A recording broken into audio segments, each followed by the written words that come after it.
해설하겠습니다. 인사부터 갈까요? 안녕하세요. 네, 반갑습니다. 인사 이렇게 크게 한 적 처음이야. 오랜만이야. 2달 만입니다.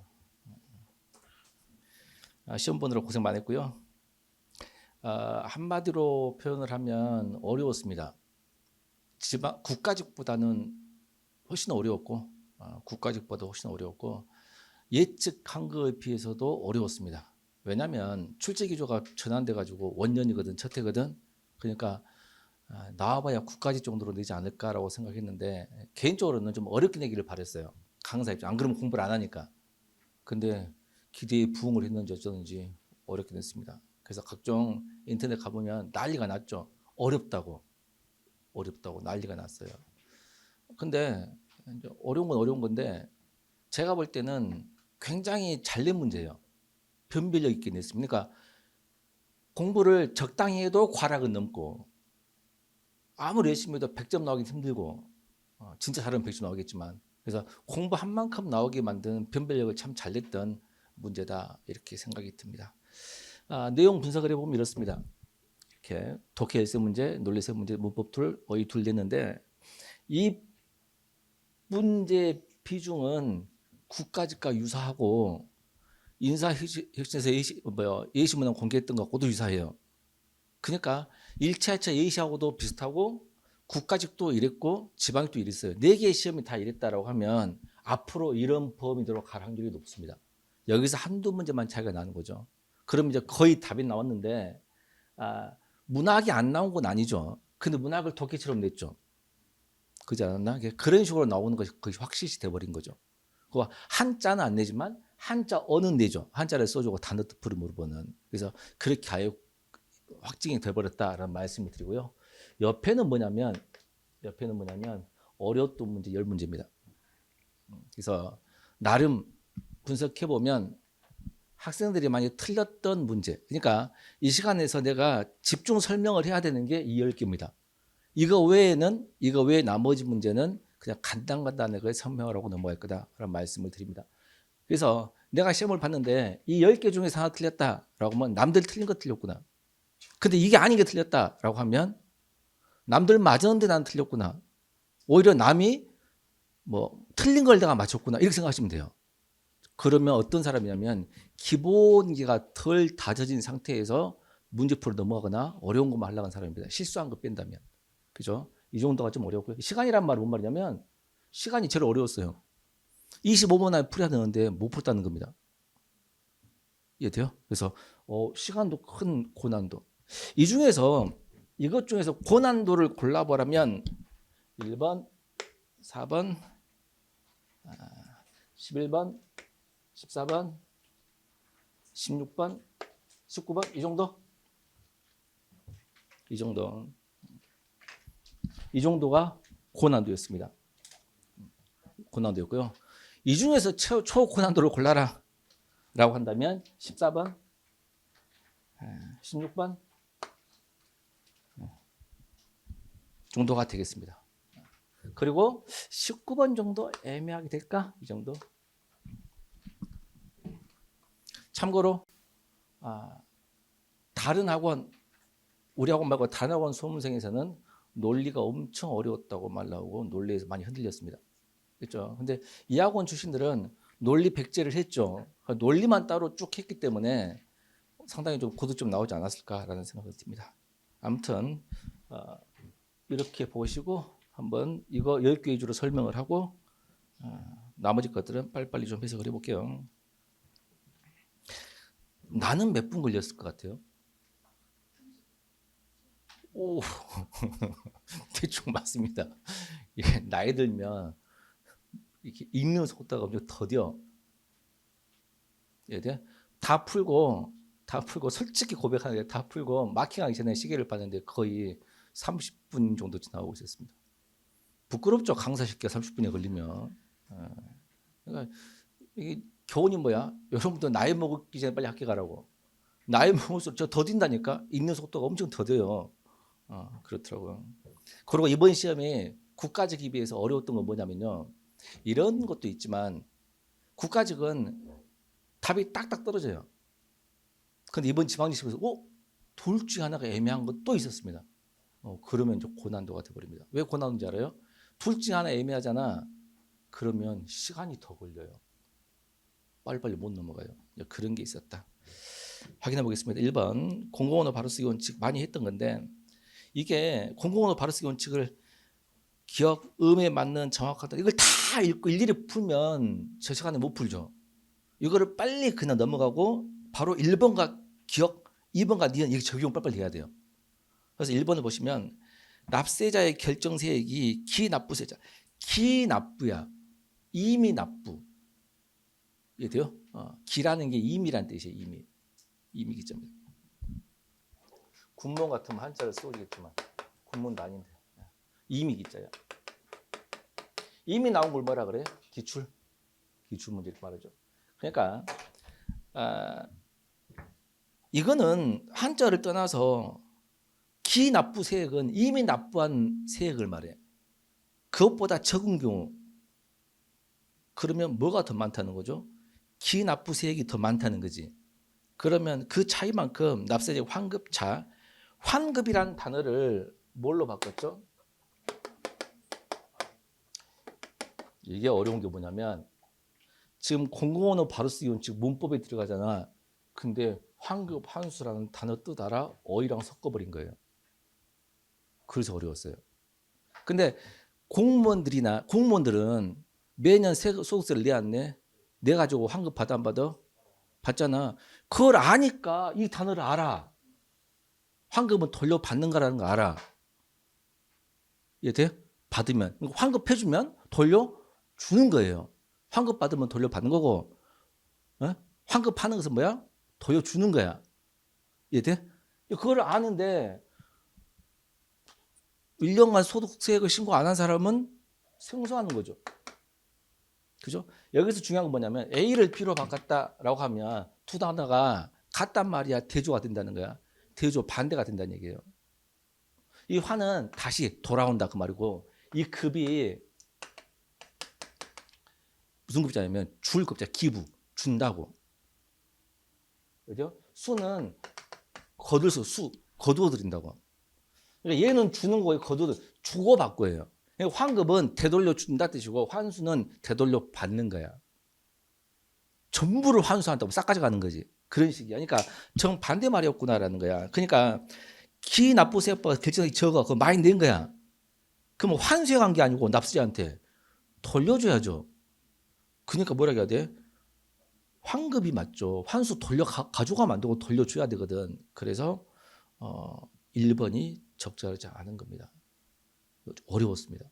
왜냐하면 어휘 때문에 어려웠어요. 근데 설령 얘를 몰랐다, 환급과 환수를 몰랐다라고 하면 나머지 꼭 풀어야 돼요. 그러면 시간도 더 걸리고 문법 지식을 활용을 해야 됩니다.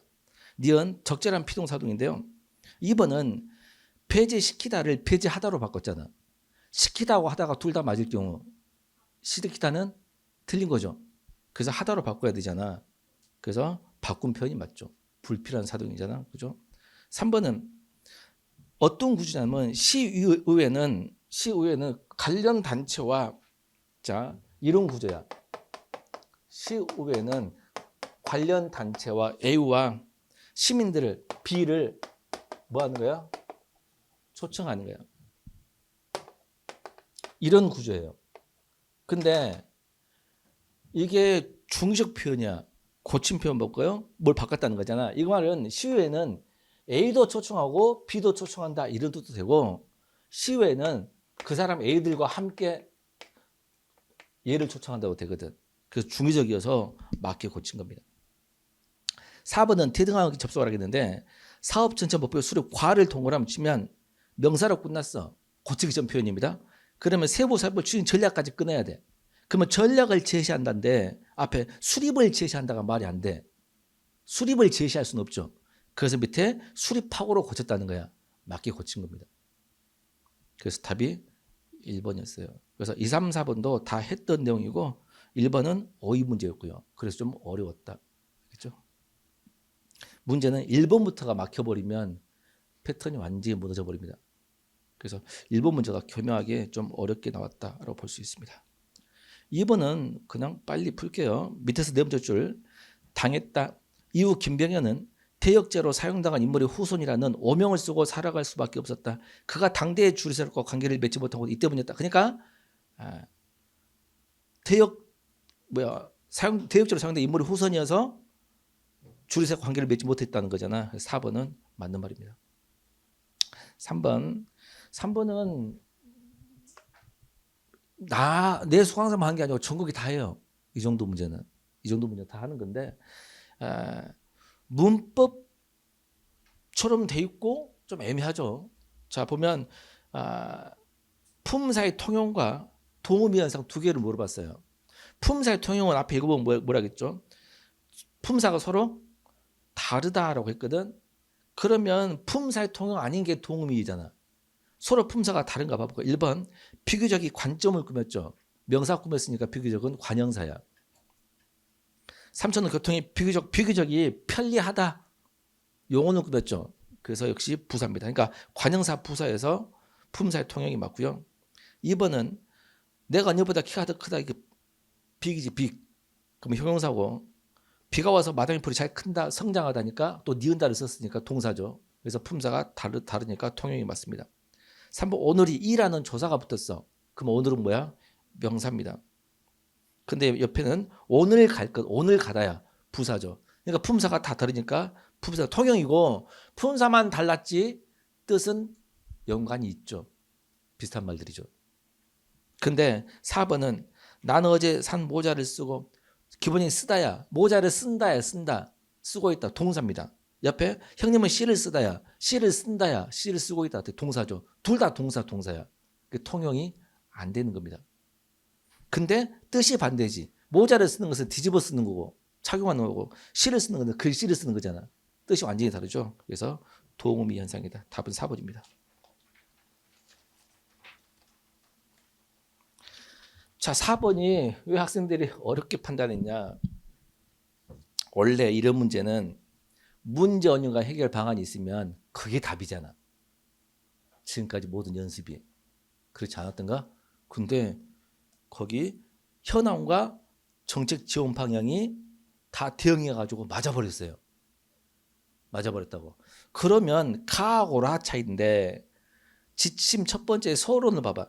서론은 보고서 작성의 배경과 필요성이야. 배경 하나, 필요성 하나야.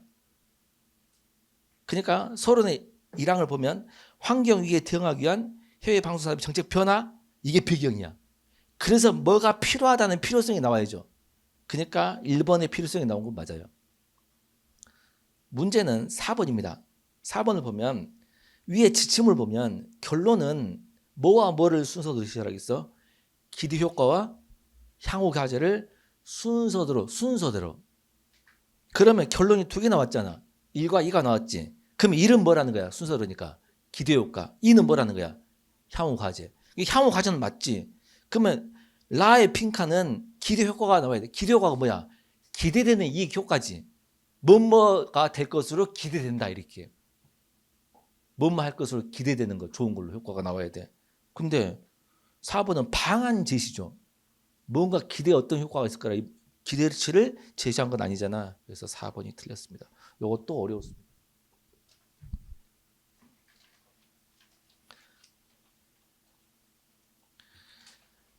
5번도 원칙으로는 어려울 거라고 나는 예측을 했는데 학생들이 잘 봤대. 잘 봤더라고. 이런 것도 독해력이 부족한 사람들 이런 거 손을 못 대요. 이 자체를. 근데 이것들은 대부분 잘 봤더라고요. 전국적으로. 자, 기억을 보면 직접적인 1대1 반응 관계 존재. 자, 이것은 수정하라고 했잖아. 수정의 전과 후에서 어떤 단어가 바뀌었는지만 확인하면 돼. 근데 직접적인 1대1 반응 관계 존재하지 않는다는데 고침표현은 1대1 반응 관계 존재하는 거지. 1대1이냐 아니냐 그 말이지. 뒤에를 봐봐. 외부에서 들어온 특정 항원에만 반응하는 유일의 항체가 별도로 존재하지 않는다죠. 유일이 존재하지 않는다야. 그럼 1대1이 아니야? 1대1이 아니라는 거지. 그냥 고치면 안 되죠. 니은도 보면 어떻게 바꿨죠? 외부 미생물이 어떤 종류에 관계없이 제거하는 거고 2번은 특정한 거에 유일하게 반응하여 제거하지 않는다. 이런 거지. 그잖아. 자, 그러면 특정한 거에 유일하게 반응한 거지 아니면 어떤 쪽 관계없이 제거하는 건지 앞에를 봐야지. 안 그러면 문단이 바뀌었으니까. 앞에를 보면 예컨대 바로 앞에 자연 면역은 세균과 같은 미생물 등의 외부 미생물 등을 외부 이물질로 인식해서 제거하는 겁니다. 이해 안 될 것 같아서 예를 들었죠. 코나폐에는 뭐가 있어가지고 외부 이물질을 걸러내. 그러니까 외부 미생물 등을 이물질로 인식한다고 했잖아. 다 제거한다는 얘기죠. 이해돼? 그게 몰랐다 하더라도 뒤에 보면 면역 반응이 있고 자연 면역이 있고 획득 면역이 있잖아. 그러면 획득 면역은 봐봐. 그 다음 봐봐. 특정 항원에만 반응하는 유일 항체 형상이 뭐라겠어? 그런 면역 반응을 획득 면역 그랬지. 유일한 거 항체를. 획득 면역에서는 자연 면역과 달리 봐봐.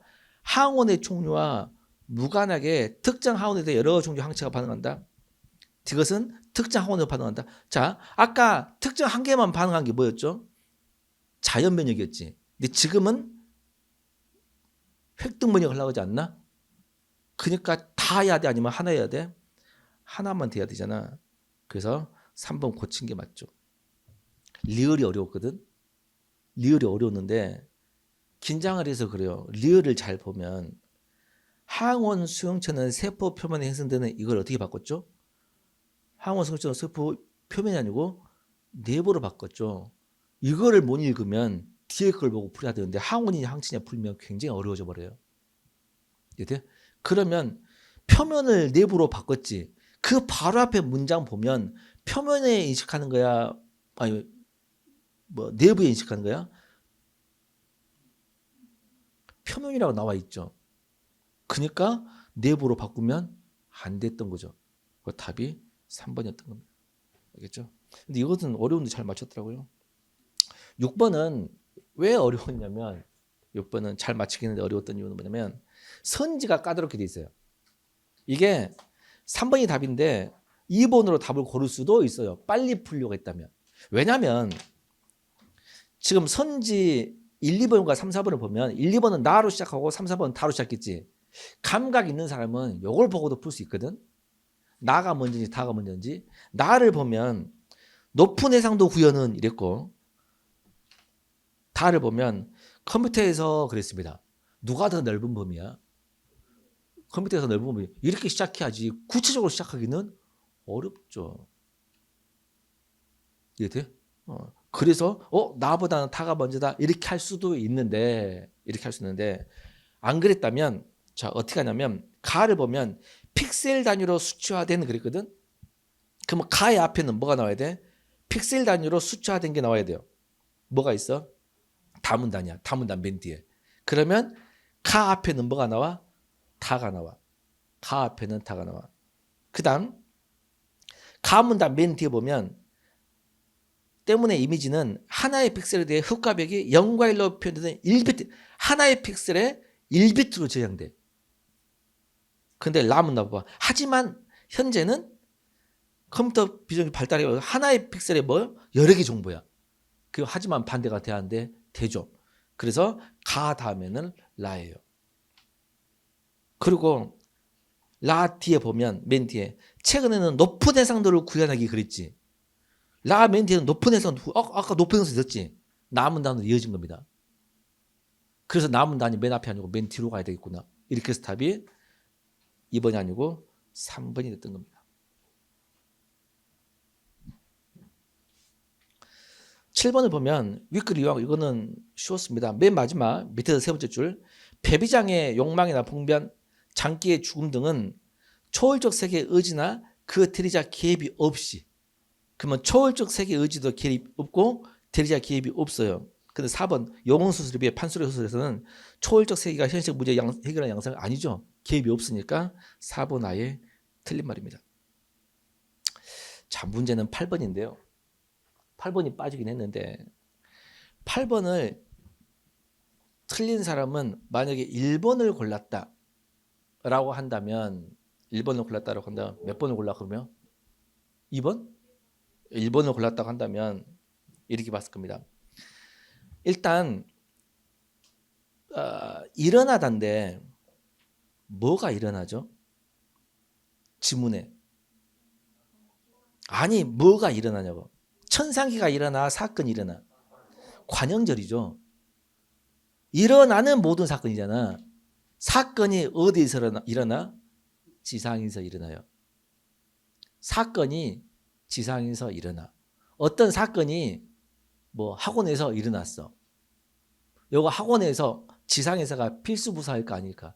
아니죠. 필수는 아니잖아. 그죠? 한 자리 소수래요. 어떤 사건이 일어난 겁니다.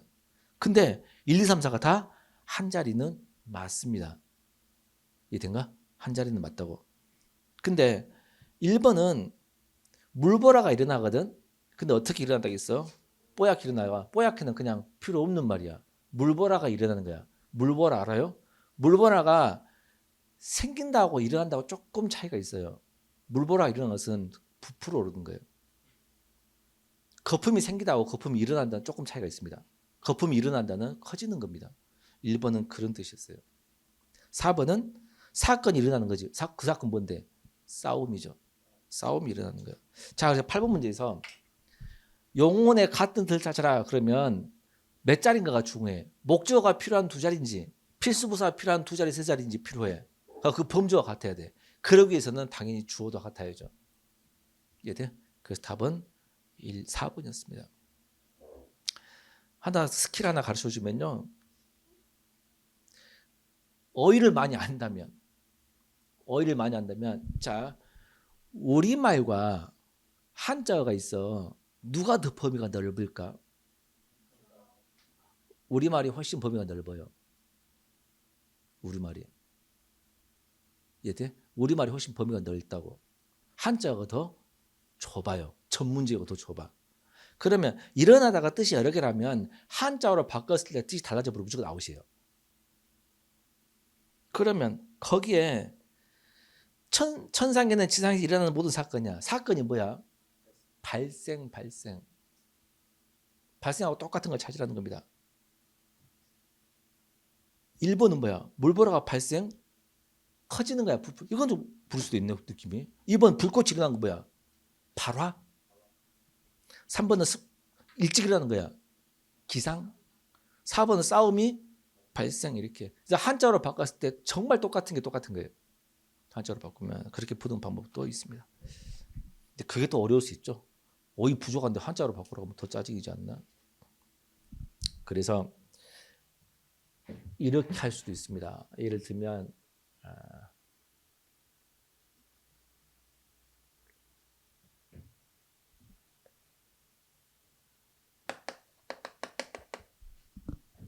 벗다와 반이어를 고르시오 라고 한다면 반이어가 한길까 이러길까? 벗다 반이어가 뭐야? 입다? 입다. 이렇게 나는 요걸로 입는데 신다. 나는 요걸 했는데 이게 결국 반이어는 똑같이 벗다야. 이해돼? 근데 목조가 뭐냐에 따라 가지고 뜻이 달라져 버리죠. 이런 경우는 옷을 벗다, 양말을 벗다, 누명을 벗다도 다 뜻이 다른 거예요. 두 자리긴 한데 목조가 대상이 다르잖아. 이해돼? 그러니까 주어가 다르거나 목조가 범조가 다르거나 필수 부사가 들어가면 다 뜻이 다를 수가 있는 거예요. 무슨 알겠죠? 그러니까 그럴 수도 있다라는 것을 알아두시고 이거는 뭐야? 옷을 한자로 뭐라 한자로 옷을 착용? 양말도 착용? 누명 착용은 아니네. 그죠? 그럼 얘는 완전히 다른 거야. 이런 쪽 관계가 있고 이런 식으로 한자어로 하면 그렇습니다. 아무튼 보자. 그래서 8번도 조금 어렵긴 했는데 답은 4번이었습니다. 9번은 틀리면 안 되죠. 9번 정도는 다 맞을 겁니다. 영희가 다 영희는 영희가 아닙니다. 영희 필요 없죠. 그죠? 친구 혹은 선임 만났다면 친구 또는 누구를 만났다면 쌤 만났다면 뭐라겠죠? 커피. 두 번째는 친구 또는 선배를 만났다 있고, 세 번째는 not 커피죠. 그러면 이거 갖고 풀어야 되네. not 커피. 요걸 이제 바꿔봅시다. 똑같이 바꾸면 not 커피면 뭐죠? not 친구 이거지. not 선생님이야. 그러면 요거는 100% 사실이지. 사실이니까 이것도 사실이어야 되지. 이거이기도 하고 이거이기도 해야 돼. 그러니까 요거 아니라겠지. 요거 거짓이면 반드시 얘는 뭐 해야 돼? 참여해야 되죠. 그래서 답이 1번입니다.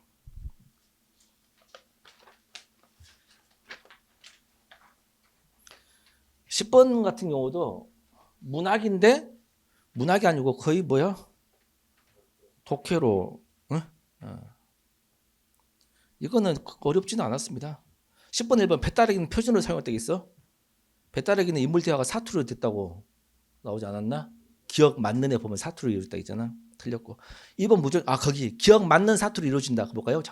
작품의 리얼리티를 얼마나 잘 구현했는가를 기준으로 본다면 무종보다 배따라기가 뛰어나. 리얼리티는 배따라기 뛰어나. 2번은 4번은 무정이 배따라기보다 뛰어나겠지. 4번은 반대지. 틀렸고요. 그 다음 그러나 뒤에 디귿 떠올리면 봐봐. 떠올리면 찾았어? 그 뒤에 그가 무정에서 표준어를 사용한 것은 근대적 가치를 실현하기 위한 의도를 선택했다. 무정의 표준어를 사용한 것은 근대적 가치를 실현하기 위한 의도래. 그러면 2번 무정에는 근대적 가치 실현과 관련된 작가 의도 맞죠? 답 2번입니다. 3번 토지에서 서인은 사투리 사용 안 했다고 밑에서 네 번째로 나왔거든. 네, 틀렸습니다. 답은 2번입니다. 11번 어려웠습니다. 왜 어려웠냐면 학생들이 영합하다를 잘 모르대. 영합하다를 모르더라고. 청문회를 안 봐서 그래야. 그렇게 여당이 영합해가지고 되겠어 이런 말 안 들어봤어요? 그럴 때 쓰는 거예요. 굉장히 나쁜 말이에요. 그때 사과하세요 뭐 그러잖아. 내가 뭐 누구한테 뭐 실명해도 되나? 창원하면 누구야? 창원하면 인물. 명태균 그렇게 명태균에 영합해가지고 그랬잖아.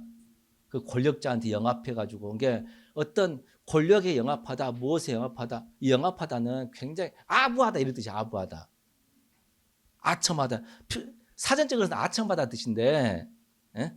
그러니까 어디에 끼어들어서 영합해서 영합이라는 것이 영은 환영이야.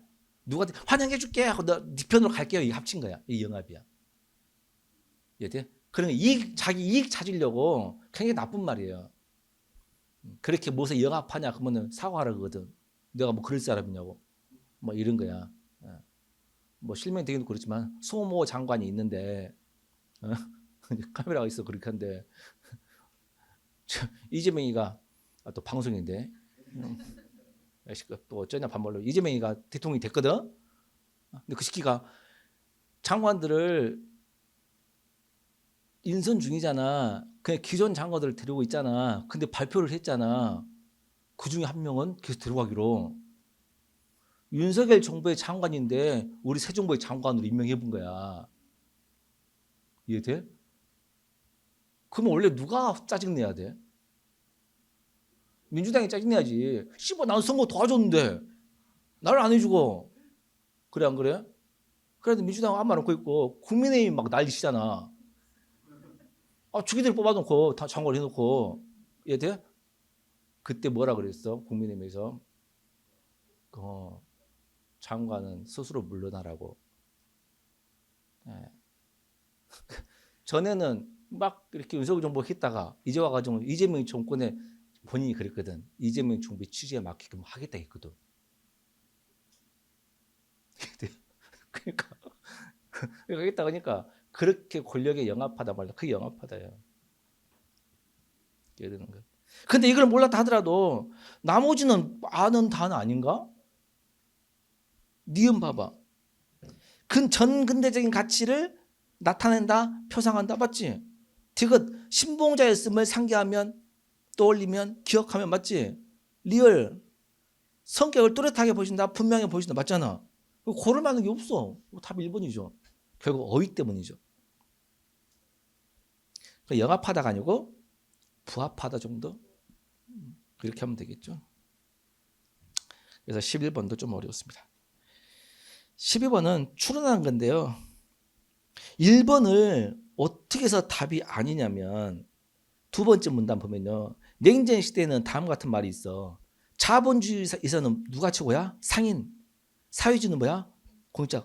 그러면 상인과 관련된 거, 물건 팔고 사고 관련된 것은 어디가 최고야? 자본주의에서 중요한 거지. 근데 1번은 유통의 생산보다 중요한 게 사회주의라고 있잖아. 알 수 없어요. 오히려 사회주의냐 자본주의냐 물어보면 누가 더 맞아? 자본주의가 가깝겠지. 알 수 없는 건데 그걸 보고 자본주의가 가깝다 이렇게 하는 게 맞아요. 사회주의는 아니죠. 적절하지 않고요. 2번은 맞는 말이죠. 그죠? 왜냐하면 첫 번째, 두 번째, 세 번째 한가운데 보면 니은 상품, 니은 미술 상품 기초한 사유로 상품은 그것이 판매될 수 있는 시장을 전제로 생성되기 때문에 시장이 형성되지 않다면 상품도 존재. 시장이 없으면 상품도 없어. 그러면 상품이 존재하는 건 시장이 형성되는 거야. 대우 명제지. 2번 답이요. 이게 대우가 실제로 보면 4개나 나온 거야. 논리 문제가 지금 이렇게 따지면 답이 2번입니다. 그 다음 13번은 문맥상 의미인데 아까 재화하고 상품 처음에 소비를 위해서 쓰는 건 뭐라고 했어? 재화. 판매 목적은 뭐라고 했어? 상품. 근데 그 중에서 자기가 쓰려고 만든 것은 재화지. 다 몇 번이야? 디귿 3번 이거 쉬웠고 14번이 이제 어려웠습니다. 두 개가 어려웠다겠죠? 자 14번 보시면 이거 한번 처음 읽어볼게요. 모든 기호에는 정보성, 즉 의미가 있다. 그럼 뭐가 같은 말로 봐야 돼? 정보성과 의미가 같은 말입니다. 그럼 앞으로 정보성이 있다. 그러면 의미가 있다. 이런 뜻입니다. 알겠죠? 다시 말해 정보성은 의미는 기호가 가진 필수 조건이야. 이게 모든 기호는 의미가 있다 없다? 당연히 있는 거지. 그런데 기호에는 정보성뿐 아니라 의사소통의 의도를 가진 것도 있다. 정리. 즉 기호는 정보성만 가진 기호. 즉 뭐만 가지고 있는 의미만 있는. 그다음 정보성도 가진 플러스 의미도 있고 뭐가 있는 거야? 의사소통 플러스 의사소통이죠. 그러니까 아까 정보성이 뭐라 했지? 의미 그랬지? 의미만 있는 게 있고 의미 플러스 의미도 있고 뭣도 있어? 의사소통 있는 거. 여기서는 의미하고 의사소통을 달리 표현했구나. 알겠죠? 가령 이해를 못할 것 같아서 가령 예를 든 거야. 가령. 그 다음에 밑에 선지 보면 1번은 소수라고 뭐야? 관습적 기호이다 그랬지. 2번은 소수라고 뭐야? 자연적 기호이다 그랬지. 그럼 우리가 글을 읽을 때 자연적 기호가 뭔지 그다음 뭐야? 관습적 기호가 뭔지를 염두에 둬야 되고 같다는 거야? 다르다는 거야? 다르다는 거지. 가령 봅시다. 가령 개나리가 피는 것은 봄이 왔다는 신호이고 낙엽이 치는 것은 가을이 왔음을 의미한다. 뜻이 있다. 정보성이 있는 거야. 그러나 계절을 알리기에 개나리가 피고 낙엽이 치는 것은 아니라는 겁니다. 개나리가 필 때 계절을 알려고 봄이 왔어요. 알리려고 일부러 그렇게 한 게 의사소통이 아니라는 거야. 그냥 자연현상이라는 거지. 그러한 자연적 기호들은 나왔죠. 자연적 기호들은 뭐라겠나? 의사소통 기호를 볼 수 없다. 의사소통이 아니야. 꽃이 피는 거 요거는 즉 자연현상은 의사소통이 아니구나. 의미만 있구나. 꽃이 피었네 이렇게.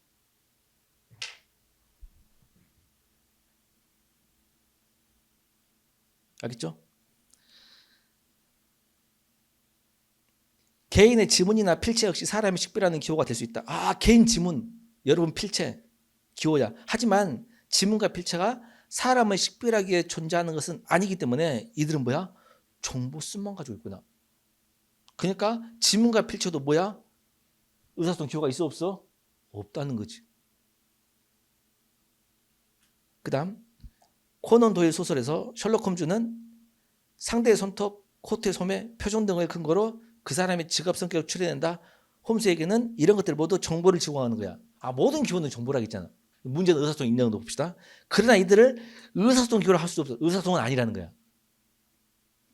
그럼 도대체 뭐가 의사소통일까? 반면 여기서부터 인간이 관습적으로 사용하는 기호,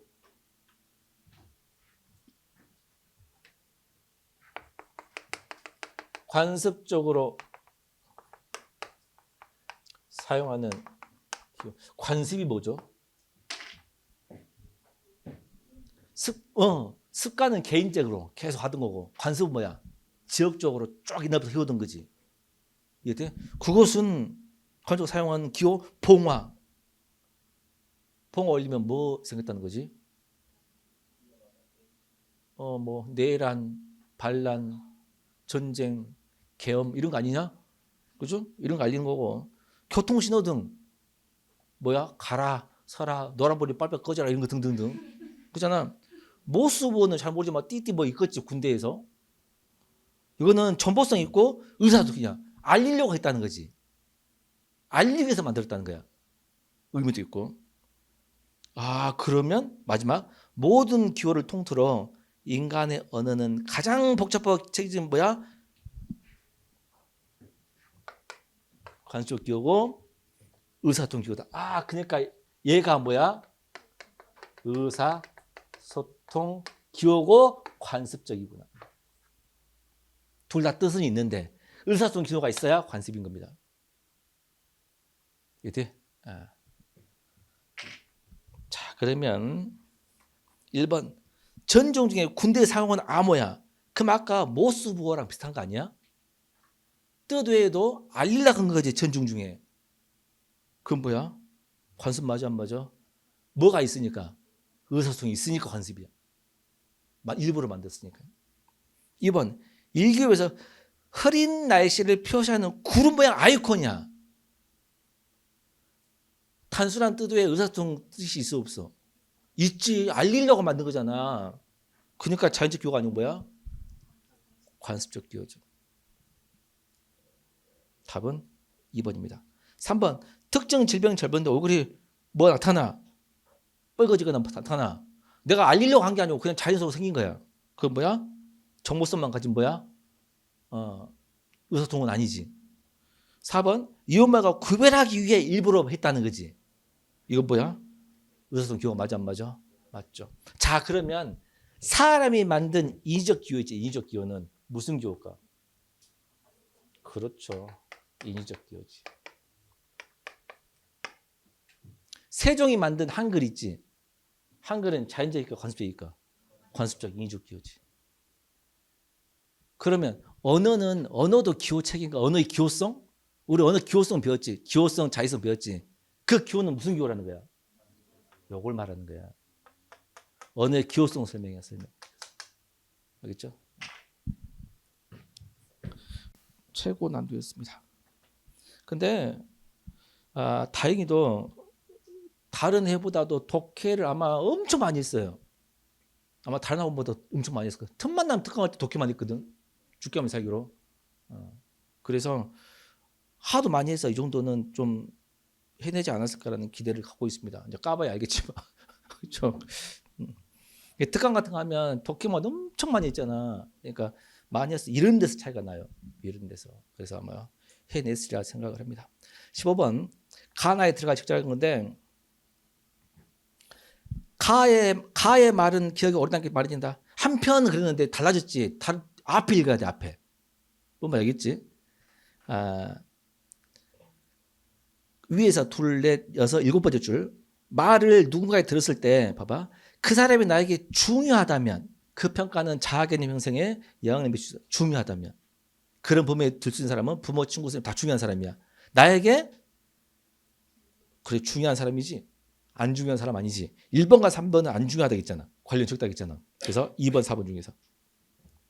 그 다음에 나라는 것도 있다. 이 개념에 따르면 우리는 타인과 상호작용하는 과정에서 단순히 봐봐. 타인을 타인을 모범으로 삼아 따라하거나 타인을 형상이 보다는 그랬어. 다시 단순히 타인을 모범으로 삼아 따라하거나 타인의 훈육을 통해 자유 형상이 보다는 그러니까 모범으로 따라하기보다는지 그거 아니라는 거야. 타인에게 비치는 나의 모습 상상한다겠지.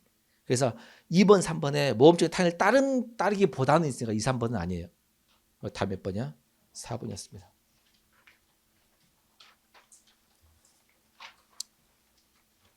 다른 학생들이 왕창 틀린 겁니다. 네, 왕창 틀린 거예요. 난리 났어요. 그래서 봅시다. 자, 문제는 안 물어볼게요. 우리도 난리 났는가는 모르겠지만. 자, 봅시다. 자, 마라톤 하는 사람들은 어떻게 써야 돼요? 마라톤 화살표인가? 그다음 뭐야? 식단, 합집합, 근력. 그다음 뭐야? 근력, 화살표, 건강. 그다음에 뭐가 있나? 결론이 뭐야? 결론 마라톤 화살표. 이거 논리백지 할 때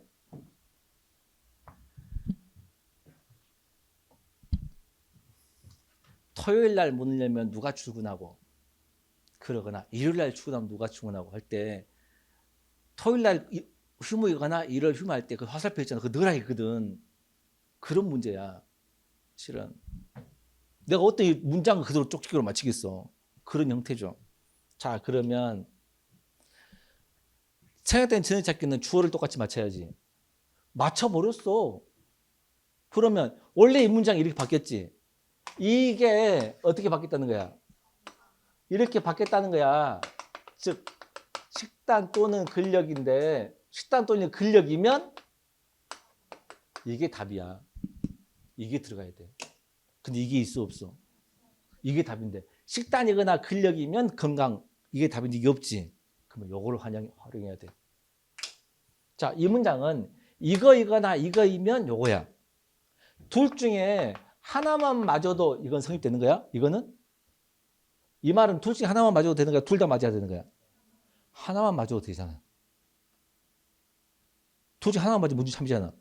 근데 여기서 요거이면 무조건 이거래. 요거이면 무조건 이거래. 근데 원래 이 말은 이게 아니어도 요것만 해도 되지. 요거이면 이거란 말도 있어야지. 그잖아. 다시 이거이거나 이거이면 이거야. 그러면 이건 맞고 이거 틀려. 이거 아니어도 이거고 이건 맞고 이거 아니어도 이거야. 둘 다 맞아도 이거지.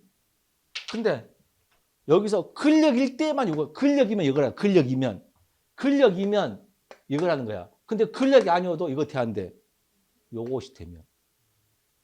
그럼 여기 들어가야지. 그래서 식단 건강이 돼야지. 이걸 두 개를 합치면 근력이어도 건강이고 식단이어도 건강이니까 둘 중에 하나이면 건강하다. 이게 나오는 거지.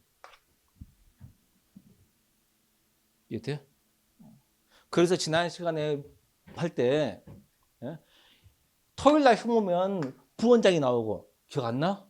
일요일 날 휴무면 본부장이 나온다 그랬잖아. 이거 두 개 합치고 했어 안 했어? 했잖아. 군부장이야. 그러니까 토요일과 일요일이 근력이고 휴무가 건강이고 이거였어. 똑같았어. 이거 맞춘 거야. 근데 논리 백지 할 때 안 들었잖아. 이연배론들. 아무튼 그래서 이 문제 보고 참 잘 냈다. 마지막에 논리 백지 들었던 사람들은 그때는 촬영도 안 했거든. 안 했잖아.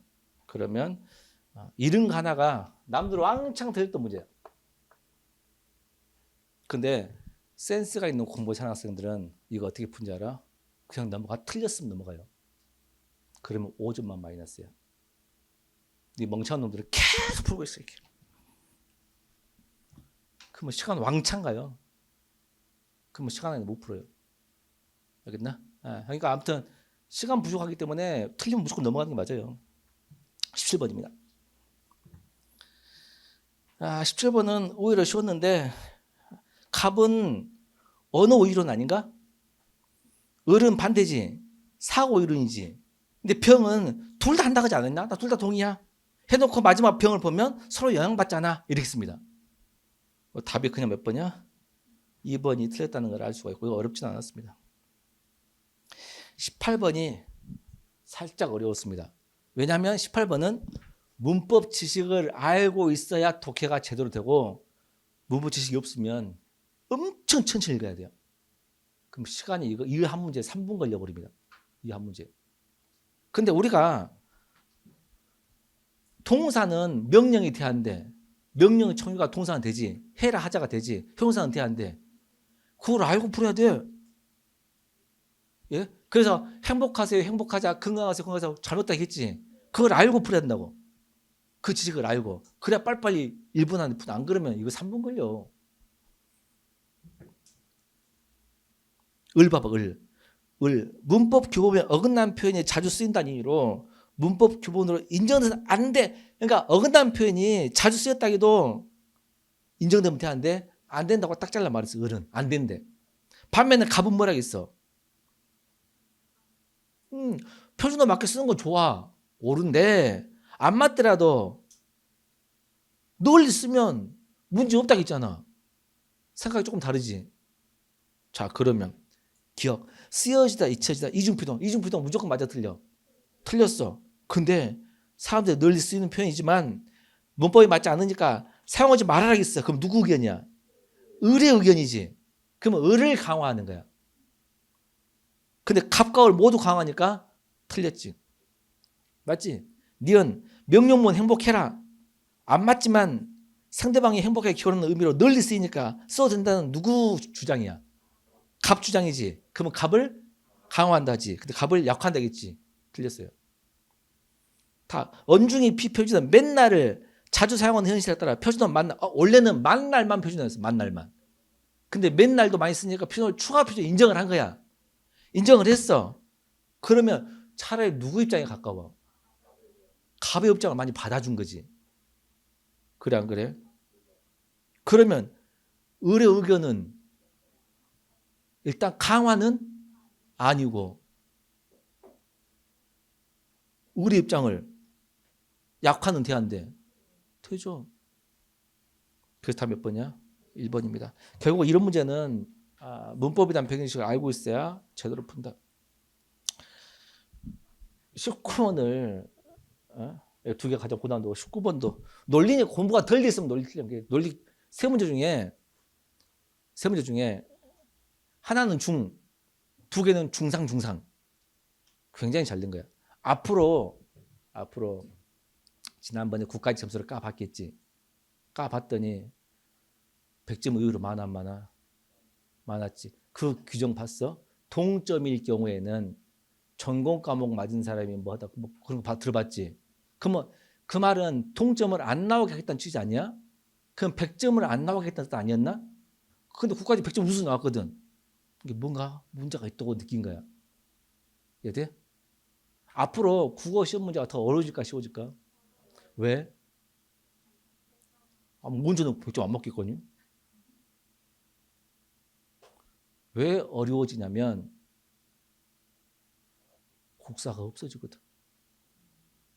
지금까지는 동점을 없애기 위해서 5과목일 때 동점 없는 거하고 4과목일 때는 동점이 더 많이 되겠지. 그러니까 난도 조절을 해야 돼, 안 해야 돼? 해야 돼. 이해된가? 그래서 현행 수준과 똑같거나 어려워지면 어려워졌지 이렇지는 않아요. 근데 너무 어렵게 내면 과락이 나오면 안타까운 상황도 벌어집니다. 장애라든가 뭐 저소득자라든가 특수 임무를 하는데 특정 과목에 과락 나와가지고 그 전문가 합격을 못 해버리면 인재를 놓칠 수도 있는 거 아니야? 그래서 과락은 넘때 이렇게 하면 아무튼 난도 조절을 할 것 같다. 19번도 보면 봐봐. 갑은 설명을 한번 해볼게요. 19번 설명해줄게. 갑이 공무원은 공직자야. 공직자는 그 직장 쭉 공인이야. 그러니까 모든 공무원은 공인이니까 바로 되지. 사명감을 가지는 의무가 있어. 이해돼? 자, 그래서 공무원은 사명과 의무이다. 맞아, 안 맞아? 이렇게 말했어. 하지만 not 공무원이면, 공무원이 아닌 사람이라면 not 사명감이래. 이해돼? A면 B다고 not A면 not B다고는 다른 말이잖아. 맞아, 안 맞아? A면 B다인데 not A면 not B다는 E잖아, E. 그건 정답이 아니잖아. 그렇게 말했더니 의리, 야, 너 그거, 야, 모든 사람 죽는다고, 모든 사람 죽는다고, 죽는 것들이 모두 사람인 거 아니잖아. 네가 공무원이 아닌 모든 사람이 사명감이 없다라고 주장하려면 뭐가 똑같아야 되겠냐 그 말이야. 대우가 똑같아야 되지. 나대이 나비야. 그건 뭐야? 사명감, 의무가 이러면 이래야 되잖아. 그래 안 그래? 그래서 이걸 주장하려면 얘가 참여해야 되지. 똑같은 말로. 그러니까 얘가 참여되려면 얘하고 똑같은 걸 찾으라 그 말이야. 그 답이 몇 번이야? 3번이었죠. 실은 이것도 볼 필요도 없었던 거야. 이게 참이려면 이게 참여해야 돼. 이게 not A면 not B라 그랬어. 그럼 얘하고 똑같은 건 뭐야? B면 A지. 요거지. 20번은 맨 밑에만 봐볼까? 밑에 세 번째 줄. 존재를 쭉지, 즉 인간의 본질 가치가 훼손돼. 인간의 본질 가치는 어떤 경우도 훼손돼도 안 되니까 인공 일반 지능 개발은 훼손될 수 없어. 이게 돼? 아, 훼손되니까 훼손될 수 없다겠어. 이 사람 논지를 약화한 거래. 그럼 이거 반론을 찾으라는 거지. 1번은 그 사람 의견은 맞아 안 맞아? 맞고 2번도 맞고 3번은 반박이죠. 그러니까 3번이 답이죠. 20번은 쉬웠습니다. 자, 이렇게 해서 했고요. 국가직에 비해서 난도가 조절해서 지방직 시험은 좀 잘 된 것 같고, 시험을 못 본 사람은 다음 시험 이제 내년 잘 보면 되고, 알겠죠? 시험 잘 본 사람은 면접 준비 잘 하시기 바랍니다. 마칠게요. 고생했습니다.